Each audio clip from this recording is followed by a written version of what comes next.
Well, it's Tuesday, and you all know what that means. That means once again we got another episode of DWZ for all of you to review on certain promotions. For our Tuesday wrestling, we have Baka Gaijin and Friends. Once again, another self-produced show by none other than Chris Brooks.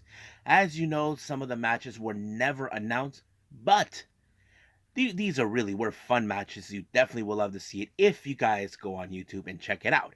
And then we move on with NXT. As you know, we are very maybe less than 40 days before Stand and Deliver on WrestleMania week. But however, certain situations as arise. As you know, the NXT Tag Team Championship is now being on the talk. Who's going to be the ones to dethrone our current tag champions?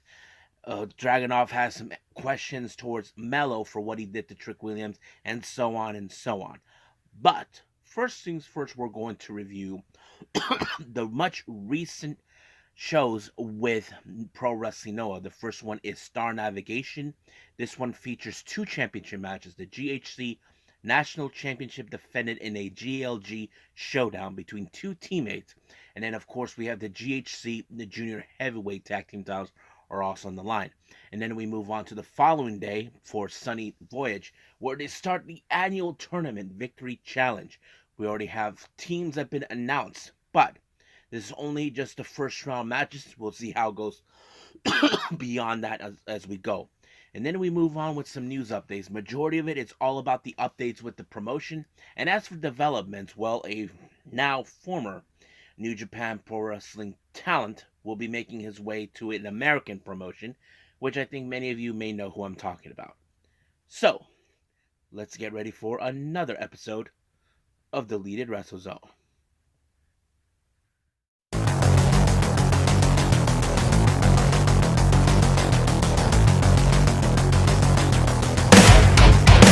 Are you ready? Get up, get up! Get up, get up! Get up, get up! Get up, get up! Get up, get up! Get up, get up! Welcome everybody to Deleted Wrestle Zone. All things that is pro wrestling with AEW, NXT, New Japan Pro Wrestling, TNA, the National Wrestling Alliance, various promotions, wrestlers, matches, and championships. I am your host, J-Rod here. So, if you are new to the channel, welcome. This is a channel where we do a lot of pro wrestling reviews from various promotions, not only here in the United States, but also in Japan, Mexico, Canada, Europe, the UK, anywhere in the world where pro wrestling is not as big, but it continues to grow. We also do discussion videos, talk about various topics such as the wrestlers themselves, the promotions, factions, storylines, whatever we want to talk about. We also do more news updates. If I'm unable to put it on this episode, I can put it on a separate video by itself. We also do real-timing news updates on alerts that we need to talk about and address what's going on in the world of pro wrestling. We also do the Unagi Sayaka Watch and various other cool things on this channel as well. So if you like what you see, please subscribe to us. So click on that subscribe button. You'll be getting a lot of daily reviews and other cool stuff on this channel as well. But if you like this episode, please give us a like on the like button or a nice comment in the description down below. Now we got all that introduction out of the way for everybody, so let's begin with our very first review, and this is from Pro Wrestling Noah Star Navigation.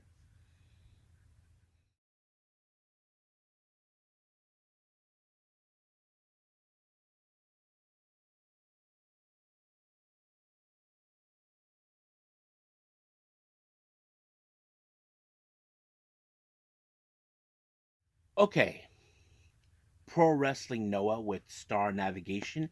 This recently took place back on February 23rd in Corrigan Hall. Now, as I mentioned before, there's two championship matches taking place, and these are part of our co-main event. So let's begin with our very first match. We have Alejandro taking on Hiroki from Team Noah. Now, um, if you guys have noticed over time in Noah, Alejandro and Ninja Mac have been having quite a difficult time as a tag team, but we'll see how things will go from, of course, in singles competition. Now, Hiroki, we know that he has been struggling recently to have a good some good wins here and there, but he has to face Alejandro. Now, you may think that this is going to be an easy match. Alejandro seems like a very strong and popular wrestler, as if you guys are big fans of him. I mean, I'm a fan of Alejandro,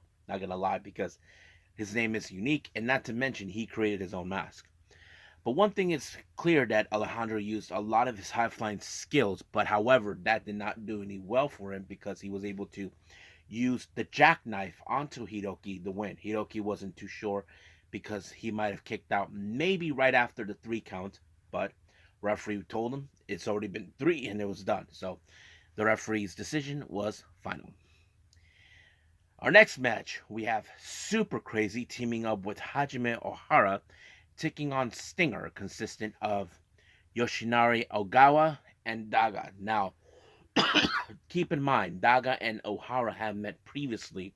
It was Ohara who challenged for the GHC Junior Heavyweight title, and of course, Daga was successful in retaining the belt. But however, this is a different circumstances. You probably would think, okay, this is a tag match. Would it make any difference? Well, no. But it was Daga who put um what's his name, O'Hara once again in the Diablo wings, and it was over from there, showing, of course, his supremacy as the top junior heavyweight competitor in Pro Wrestling Noah. Now, our next match, we have Junta Miyawaki taking on Ninja Mac. Now, we have seen Ninja Mac's former tag partner, Alejandro, win his singles match. So, the obvious question is, will he do good as a singles competitor? Well, I'm sure we all could agree Ninja Mac is more than capable of doing things on his own, regardless of everything. I mean, he always says, bet on Ninja Mac, and he's never wrong about it. But it was Ninja Mac with an amazing pinfall onto Junta Miyawaki to pick up the win. So that says it all right there.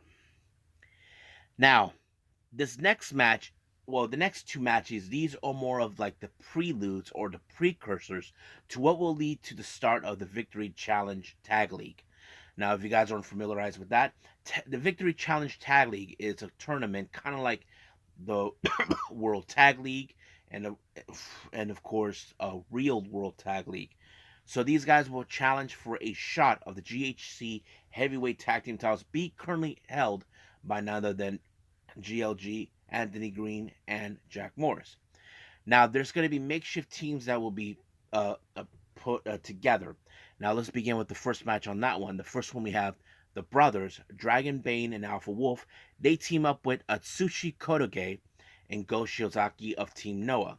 They take on Uka Sasaki, Takashi Sugiura, Daiki Inaba, and Masakita Miya. Now, you would think that this is different. Now, however, put on a note here, Atsushi Kotoge originally was a junior heavyweight competitor, so he made the decision to make the move as a heavyweight. So he made it clear to, of course, to Shiozaki that he wants to be part of the Victory Tag League, and of course he's willing to do so. I mean, he had a fantastic match where he took on Yuji Nagata and Jun Akiyama, and I thought that was a pretty good one. But you wouldn't think that somehow that he would pick up the win because of his weight class that he actually did. He applied the kill switch, yes, the same move that Christian Cage uses, the kill switch onto Inaba to pick up the win. As soon as the match was over, well, all things are done. But I'm sure Dragon Bane and Alpha Wolf probably felt that they should have been the ones to pick up the win. But Atsushi Kotoge was the legal man that made the win precisely. Now our next match, this one also involves part of the precursor till Victory Challenge Tag League.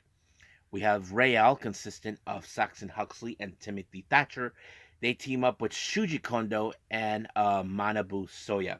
They take on Kohei Oiwa, Keito Kiyomiya, Yu Owada, and Keno. Now, what I like about this team, the second team, to be honest with you, Keno cannot stand Kiyomiya for whatever reason. He feels that Kiyomiya is full of himself, because he feels like he's a fake wrestler. That's always his opinion. But nonetheless, this is only a precursor before Victory Challenge Tag League. which is, of course, very common. But what I like about this is Uwada. Uwada showed a lot of promising. He had every inch of ways to pick up the win, but unfortunately, it wasn't enough because he could have won this match if he tagged Keno, but they were able to isolate him from Keno and then give, of course, Manabusa the strength to use the lariat onto Wada to pick up the win. I'm sure Keno is proud of him. I'm sure he knows that it wasn't his fault for he lost. I mean, they were able to separate him a win for Wada. I know Keno would want to pick up the win himself. That's the kind of person he is. And I'm sure he will be proud of him knowing that he did everything in his power to hold on as possible if Keno would have gone into the ring and helped him out. But that wasn't the case. But it was, of course, Soya with the lariat onto Owada to pick up the win. But in the post match, all hell broke loose. All competitors involved in the Victory Challenge Tag League appeared. I think we're going to see who's going to be the one to walk out as our winners. So, yes, we'll see what happens until then. Now, our next match, we have GLG, LG Clearing, and Jake Lee. They take on Katsuyuki Fujita and Naomichi Marufuji. Now, much of this match was focusing on Fujita and Jake Lee. Now we know Jake Lee has an agenda for his faction, GLG, and I'll get to that at some point. However, his primary focus is Katsuyuki Fujita. For whatever reason, him and Fujita are not getting along great, but Fujita doesn't care who wins or loses the match because it seems that his sight is set on Jake Lee. But it was Naomichi Marufuji with the Spanish fly onto LJ Cleary, and it picked up a fantastic win. So, yes. So, we'll see what happens until then. Now, our next match, this is our semi-main event. This is one of two championship matches. This is for the GHC National Championship. And this is a GLG showdown. I'm talking about two guys who are part of the same faction, but they're one half each of the GHC Tag Team Champions. We have Anthony Green and the current champion, Jack Morris. Now, you would think in this match there would be no punches hold. Well, that was the case because they did not hold no punches at all. They went all out, balls to the wall, no holdbacks, nothing. But it took multiple times for Jack Morris to apply the Tiger Driver, which is his main weapon that helped him put away many of his great victories, in record. But it took finally, I don't know how many times he tried onto Green and picked up the win just like that. So the belt remains not only with Jack Morris, but in GLG turf. Now, our next match, we have the GHC Junior Heavyweight Tag Team titles. Hayata and Eita take on GLG's Tadasuke and Yohei. Now, we know that they have won their individual matches against them, and they were successful in the second try. But the obvious question is, can Eita and Hayata dethrone Tadasuke? Well, they were almost close, in my opinion, but it was a power driver by Tadasuke onto Eita to pick up the win. Now, however, it appears now this is what I mentioned about the agenda of GLG. Jake Lee has one agenda right now. His agenda is to obtain the GHC heavyweight title. Well, to obtain all titles. As you know, GLG has both the tag team titles, the heavyweight and the junior heavyweight tag team titles in their possession. And they even have the the national championship. So they probably would want also the heavyweight and, of course, the junior heavyweight. I'm not sure about the hardcore title, but that's what we do know is going to happen. But Tadasuke called out Daga because he wants to challenge him for the belt and bring it back home where it rightfully belongs to GLG. But of course, Daga said, if I'm going to put this belt on line, then you put those tag titles on the line against me and Ogawa. So of course, that's what's going to happen. So I'm sure Tadasuke wouldn't mind, but we'll see what happens when that match is signed and ready to go. So right now, I think that's pretty much it. What we have for, of course, Pro Wrestling Noah for Star Navigation. So let's move on to the other one, Sunny Voyage by Noah.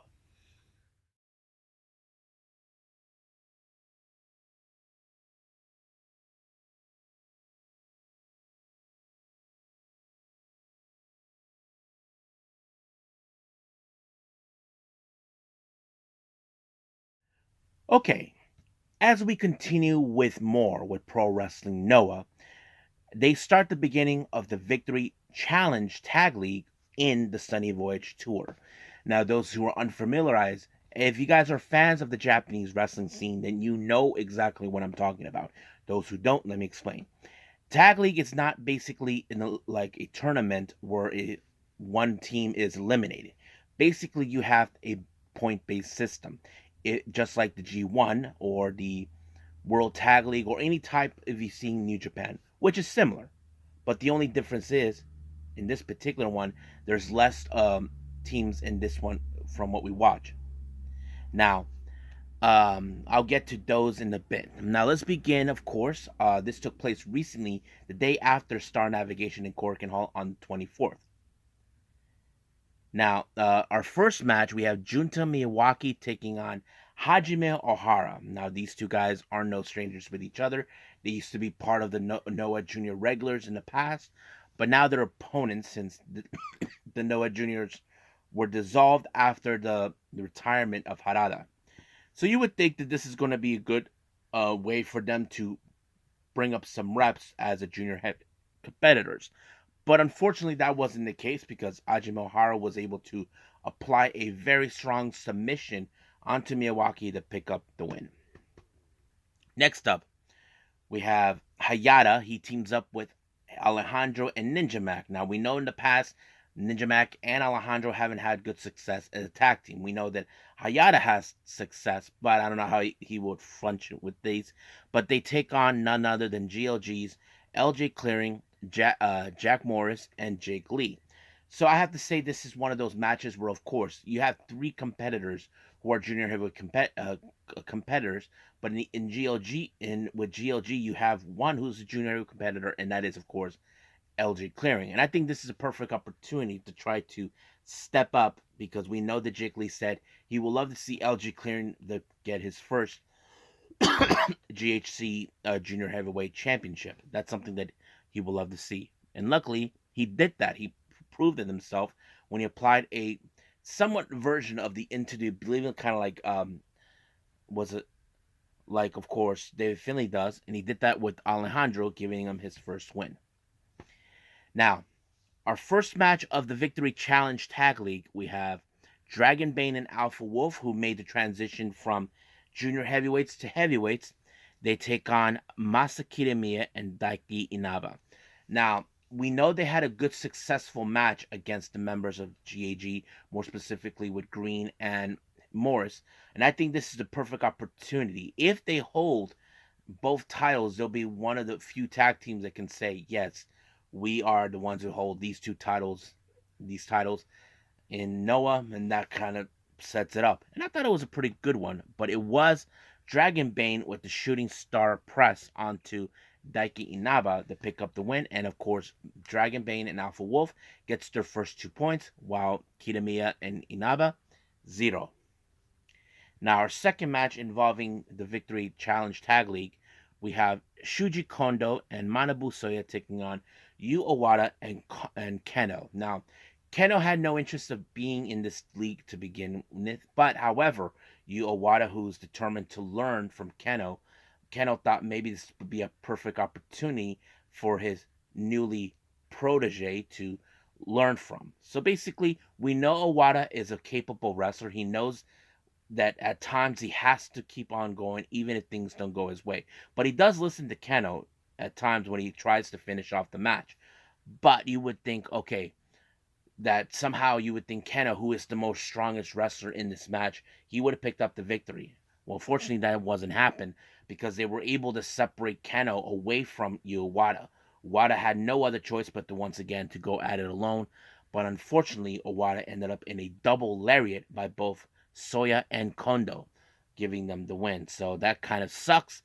But that does give Kondo and Soya 2 points. As for Keno and Owada, 0. Now, our next match, we have a very interesting one. As you guys remember in Star Navigation, Tadasuke issued a challenge against Daga for the GHC Junior Heavyweight Championship. But Daga said, if I'm gonna put this belt on the line, then you put your tag titles on the line as well. So basically, that's what exactly is happening. So we have Tadasuke, Yohei, and Anthony Green taking on Stingers, Yoshinari Ogawa, and Daga, and they team up with He's Super Crazy. That's right. You would think this match would have been a direct message. Now, this match could have fallen in favor of GAG, but however, Daga decided to whack Tadasuke with the head of the belt, making him bleed. Basically, this match ended in disqualification, giving GLG the win. But Daga is trying to show Tadasuke, do not even think about taking my kingdom. I'm the king here. That's what he's been doing, showing him he is the true boss of the junior heavyweight division. But Tadasuke is trying to prove, as you know, GLG's primary mission is to obtain all the belts. That's been their true mission. But the real question is, will Tadasuke pull it off, or will it beat someone else? That's the thing. So we'll get to that at some point in the future when this matches takes place, when they're officially signed. Now our last two matches are part of the Victory Challenge Tag League. We have Real, consisting of Saxon Huxley and Timothy Thatcher, taking on Rohei Oiwa and Kaito Kiyomiya. Now, you would think, because if you're fans of Kiyomiya, that would have been the most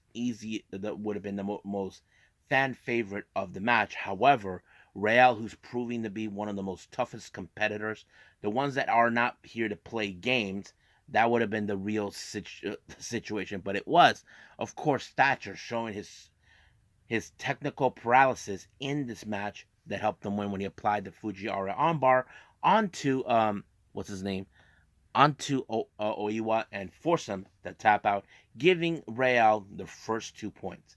And as for Oiwa and Kiyomiya, 0. Now our next match is our main event. We have Ulka Sasaki and Takeshi Ishida. They take on Atsushi Kotoge and Go Shiozaki. Now we know that Kotoge, who made now the transition from junior heavyweight to heavyweight, this will be a perfect test for him. Now, as for Sasaki, he is the rookie of Pro Wrestling Noah. He had a very successful, and he's even under the wing and tutelage of Sugiura.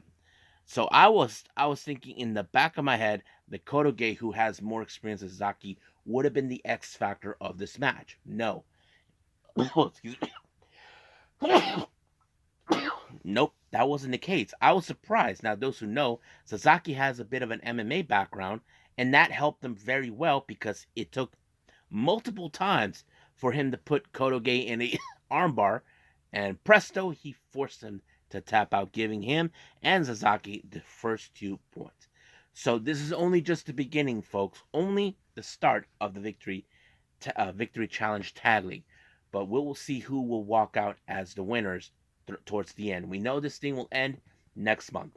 So I think that's pretty much it right now. So let's move on with our next review, and I believe that is Baka Gaijin and Friends.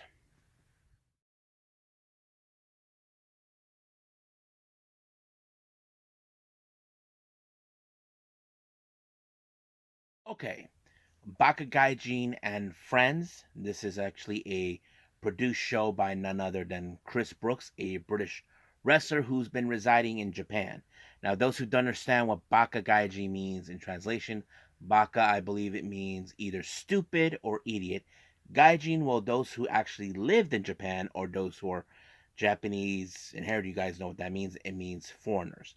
So that, and of course, it's a pretty good show. You can actually see this on YouTube in case anybody asks.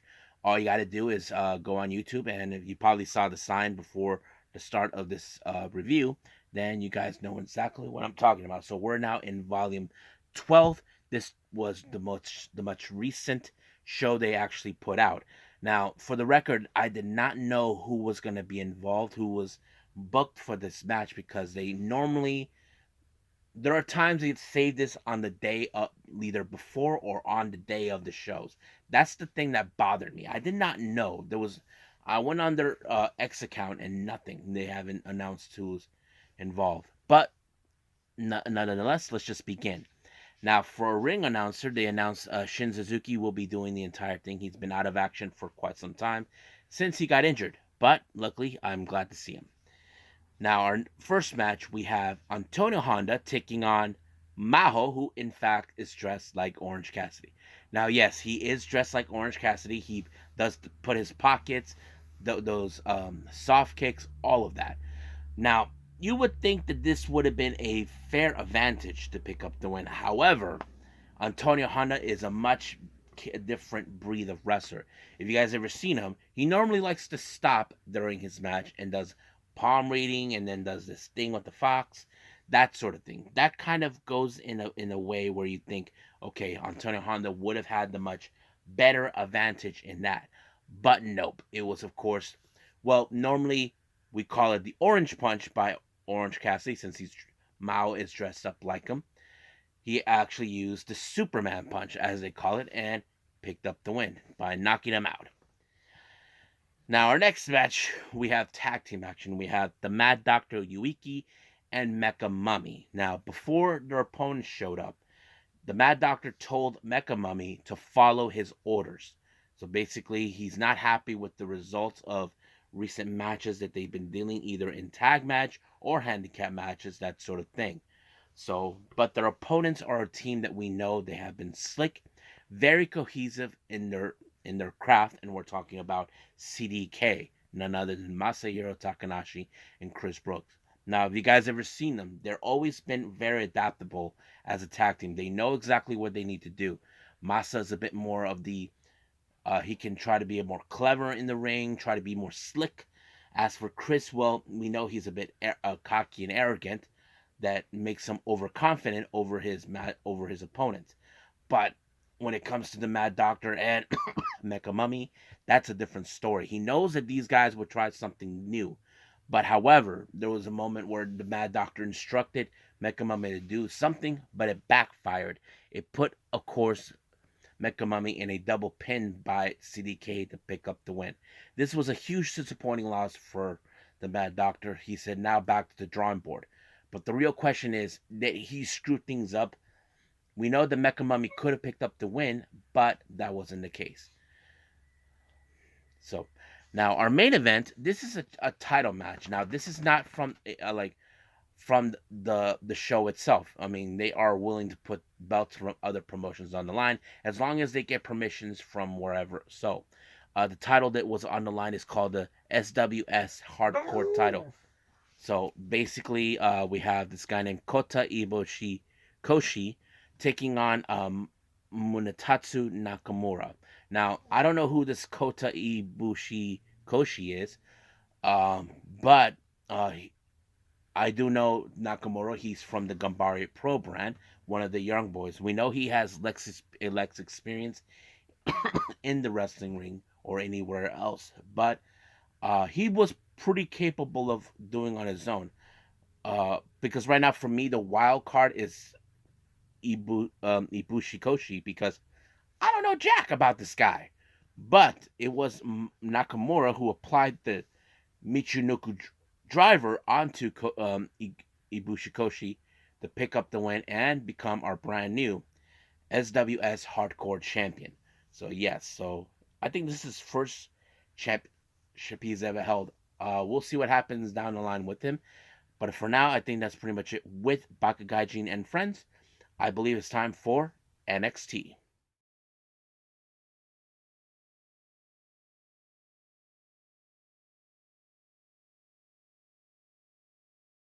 Okay, NXT. We're 1 week away for NXT Roadblock, but also less than 40 days away before Stand and Deliver on WrestleMania week. So anything could happen before then. Now, as you know, for the last couple of weeks, there's been unanswered questions. Ilya Dragunov has been wants those questions, and that includes, of course, Carmelo Hayes. Now, we all saw what happened.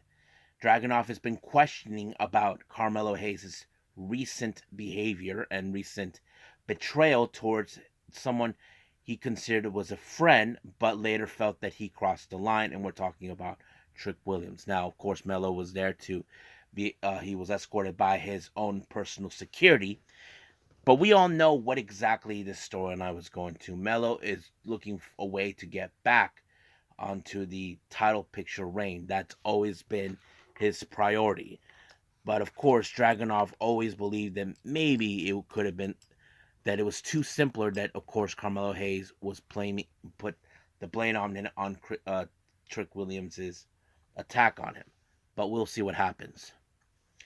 Now, as you know, Evie Reigns, who is our current general manager of NXT, has to make some very tough decisions, and she was talking to Gigi Dolan until she was interrupted by Jada Parker. Now, Jada Parker busted in while, of course, Ava was in conversations with Gigi Dolan, but later they put Ava Reigns put those two in a match against each other. Now, um, our first match of the entire night, we do have Kilani Jordan versus Kiana James. Now, Kiana James had made it clear that she wants to destroy the up and comer wrestlers who are considered as the future of NXT, feeling that they have no right to be there. They have tried to get their hands on Kilani Jordan last week. Now, you would have thought Kilani Jordan would have had the advantage due to her having some very amazing wins here and there. But however, the X factor of this match is Izzy Dame, who decided to get involved, costing Kilani Jordan the match, allowing for Kiana James to put the deal breaker. I'm sure Kilani Jordan will not let that go. She'll get her payback against Izzy Dame and make her pay for getting involved. So we'll see when that day happens. Now, last week, we saw what happened at the NXT Women's Championship match. Shotzi was immediately out of action due to the fact when she hurt herself during the match, Lash Legend answered the call. However, Roxanne Perez was feeling like it could have been her, but Jakara Jackson, who's been Lash Legend's BFF, felt that, saying all this negative comments towards um, Roxanne Perez, and apparently knocked her face out. And that's what led us to a match later on between those two, but we'll see. Now, our next match, we have the OCs, Doc Gallows and Carl Anderson taking on Malik Blade and Idris Enofe. Now, we know that the OCs are determining to reshape again to make things very interesting for NXT.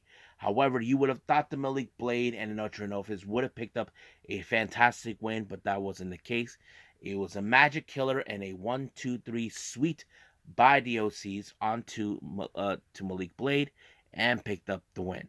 However, all hell broke loose with every tag teams involved. Of course, Chase U, Frazier, and Axiom, LWO, they took matters in their own hands. But however, we did see, of course, the Wolf Dogs, our current tag champions, they are watching this as it unfolds. So the real question is, who will be the lucky recipient to try to dethrone them? Well, that's a very good question, but we'll see. Now, while in office, Ava Reigns, in the other hand, was also talking about the upcoming main event for NXT Roadblock, was visited by Oba Femi. Apparently, they're trying to determine who will be his next opponent. Oba Femi seems he's very anxious, but however, Ilya Dragunov walked in and got into his face. Now, I don't know exactly what the impression was, but it shows like maybe they're like trying to back off from each other's situation. But Ilya Dragunov did told Ava Reigns that they need to talk. Now, our next match, we have Roxanne Perez versus Jakara Jackson. Now, we know that Roxanne Perez has been frustrated with the fact. Now, we can agree she never lost the NXT Women's title. She was never pinned or submitted, which is the factor of her story that we are seeing. But however, Jakara Jackson tries to prove that, she lost last time. She felt like, oh, step away, this is not your time and your turn anymore.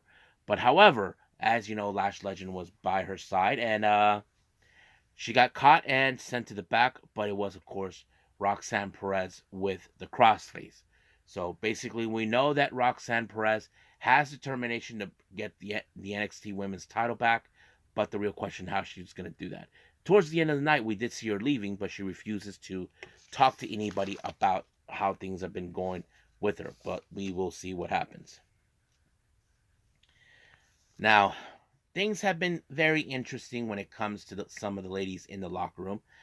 Jay-Z Jane, Jasmine Nix were having a little chit chat with the hell over what happened Valentine's Day. And of course, Kiana James and Izzy Dame were enjoying the conversation because they think the hell was pathetic. But we do know that she was getting advice from Fallon Henley, who we know is a real sweetheart in some capacity. But hopefully, we can see Fenley and, of course, the hell become BFFs. I would like to see those two become BFFs. Now, our next match, we have Dijak versus Luca Crucifino. Now, Dijak feels that his world, the law, the law has to go in his way. But Luca Crucifino, I believe he has that way of saying the world will never see the way you see it. Kind of like it's like this, folks. Let me give you guys a real life situation. My best friend's ex girlfriend thinks that the world is all sunshines and rainbows. And those who don't know, those who know this type of phrase, you guys know what I'm talking about. Not everything is sunshines and rainbows. So basically, what Lucrefino is saying, you may want to make the world under the way you want to see it, but it will never be in the vision that you want. So that's what led to this match. Now we know Luca Crucifino had every good intentions, but however, you ask yourselves, did he put himself in the mistake? Well, I don't know because he got himself taken out by the by Dijak with his version of the GTH. But as soon as he won the match, things went out of control between him and Joe Gazy, and things kind of went like, what the hell? I don't know. So yeah. However, something interesting took place right after the whole thing with Gazy and Dijak came about. We did see Luke Crucifino with the crowbar and he stashed it in the ring. But apparently the D'Angelo family saw that. We don't know exactly what was going on, but seems that Tony D'Angelo says that he would like to have a little conversation with them. We know that they have talked before, but the obvious question is, are they planning to expand the family even further, having a guy like Crucifino in their ranks? That's something I think it could happen. I would like to see the family try to expand more, to be honest. Now, our current NXT Heritage Cup champion, Noam Dar. Now, Noam Dar thinks that he has everything under control, but when it comes to the no quarter catch crew, that is the most crucial part. Now we know that Noam Dar has been lucky enough to pick up to retain the belt, but when it comes to four guys, you don't even know who you're preparing for, and that's what led us to the most situations. So he was being overconfident over that. Now, our next, we do see a little interesting promo coming with Lyra Valkyria and all of this. Now we know she addressed about last week and all this, and then she talked to Tate, and then Tatum Paxley showed up. Apparently, Valkyria has some interesting plans. She thought, let's go after the WWE Women's Tag Team Championships, and Tatum Paxley is all for it. However, their little promo was in fact interrupted by Rich Holland, so he told him to leave. Now, Rich Holland was going out of his way, shooting his mouth off and all this other stuff until the lights turned off, and then all of a sudden a figure showed up, whacked him in the chair, and it's none other than Shawn Spears. Or as we know him in WWE, Ty Dillinger, but however, they're not using that name. Ty Dillinger is now Shawn Spears. I'm so happy about that. I mean, this is what Matt Cardona said. He doesn't want to go back to Zack Ryder, but I have to say keeping the name Shawn Spears is better. Now, the real question did tell at the end of the night, what was he doing there? Why did he attack Rich Holland? He says that, that Rich Holland has been lying to himself the entire time, and I think maybe he has. So we'll see what happens, and we'll see what Rich Holland has to say next week or in 2 weeks or so. Now, Obafemi, as you know, determined to get a competitive challenge. The person who got into who volunteered was Brooks Jensen. But however, Obafemi doesn't think that he has what it takes to get in the same ring as him. So that is a very interesting thing. But if I'm Brooks Jensen, I would definitely try. Now, our next match, we have Lexis King taking on Von Wagner. Now, Lexis King likes to butt in to people's business where he doesn't belong because he thinks that he is the bigger star in the show. Apparently, he thought he was until Mr. Stone got involved and distracted him, and then allowed for Von Wagner to apply the schoolboy. But however, being the sole loser, he attacked them, and then he applied the coronation onto Mr. Stone. I'm sure there'll be payback on Lexus King when the day comes.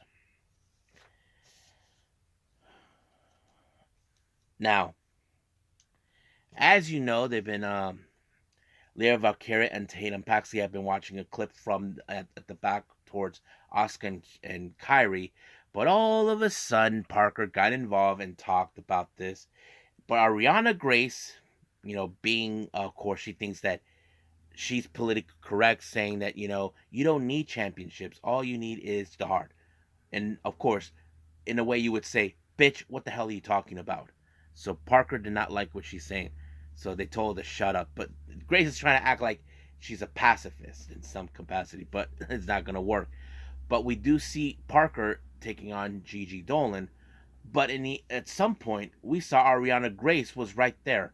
She tried to screw Jada Parker of the match, but apparently Gigi Dolan got the one screwed.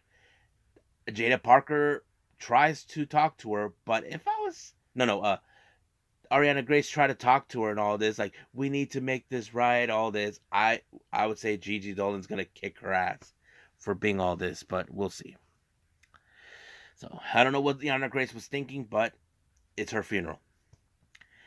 Now, our main event is the Heritage Cup title, Noam Dar versus Charlie Dempsey. Now, Noam Dar has been lucky, but the real question is this, and I have to say Vic Joseph was right about one thing. He's unprepared. You have no idea who was going to step up. Was it going to be Kemp? Was it going to be Gulak? Was it going to be Bourne? Was it Dempsey? That's the unknown question. But Booker T thinks that he's confident enough to win. However, it only took the first round Dempsey to take when he applied a backslide, and then Kemp attacked Dar in the back of the neck. But in the second round, it was Dar who picked up the win. And no, the fourth round. And then the fifth round, in fact, we did see, of course, Dempsey pick up the win with the Dragon Suplex and becoming the new NXT Heritage Cup champion. So this is going to be interesting. But the real question is, what is Noam Dar going to do? I mean, the numbers games was, in fact, in No Quarter Catch Crew's corner. But yes, we'll see what happens until then. Now, we do see a face-to-face confrontation between Dragunov and Mello along with Ava Reigns. Now, they wanted to have a main event for the NXT Championship. However, someone stepped in to make things right. However, Mello thought he had everything controlled, but somehow the security were on Tony D'Angelo's payroll. So they just walked off. So I think Mello did not see that one coming. Now, Tony D'Angelo had a little good observation and points that he made out, and not to mention Dragunov agreed with them. Now, the idea what Tony D'Angelo thought is this. It's no secret that, of course, that Mello is demanding a match against, but he wants to earn it. But D'Angelo wants to earn it the right way. So he proposed, why not make Roadblock have a number one contendership, and Dragunov can have his opponent at Stand and Deliver. And of course, Dragunov was inclined to agree. Ava Reigns told him that it's his choice. So he decided to do that. I'm sure Mello did not want that. But it would make more sense to make this match happen at Stand and Deliver. However, Mello was not happy, so he took out both D'Angelo and Dragunov. So we'll see what happens until then. But at the moment, we'll see what happens at Roadblock and all this other stuff. So I'm kind of excited and curious to see. But at the moment, I think that's pretty much it with NXT. So let's move on with news updates.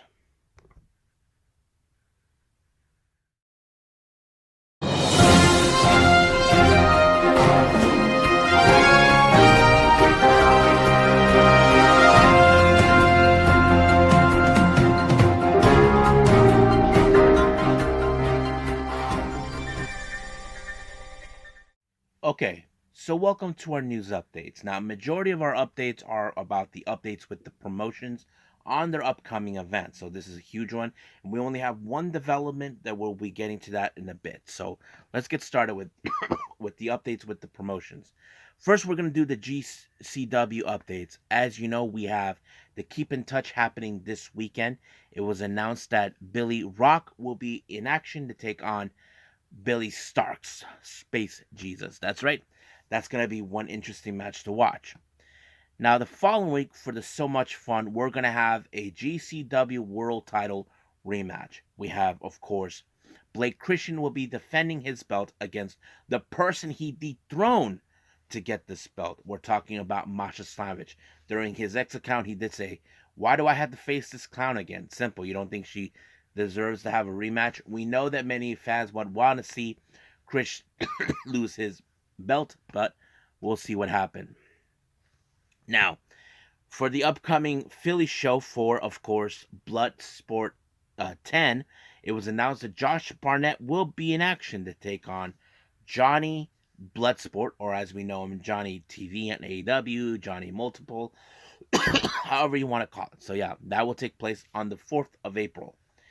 Now, a new show has been announced in Jersey City in April, in New Jersey, at the White Eagle Hall, and this show is called Gringo Loco's World of on Lucha. So this will be a show that's produced by him, but it will take place in Jersey City on the 5th of April. So we still got a long way to go. I'm sure he'll bring in some excellent wrestlers.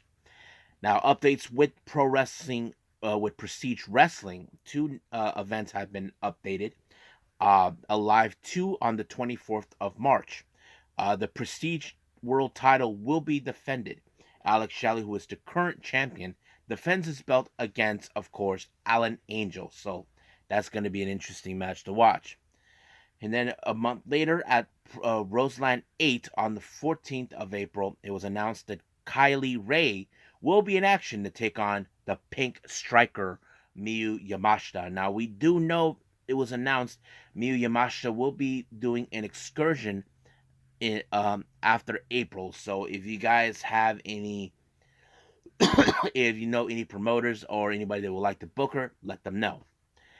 Now, as you know, we do have the Marvelous Coast event taking place on the 23rd of March.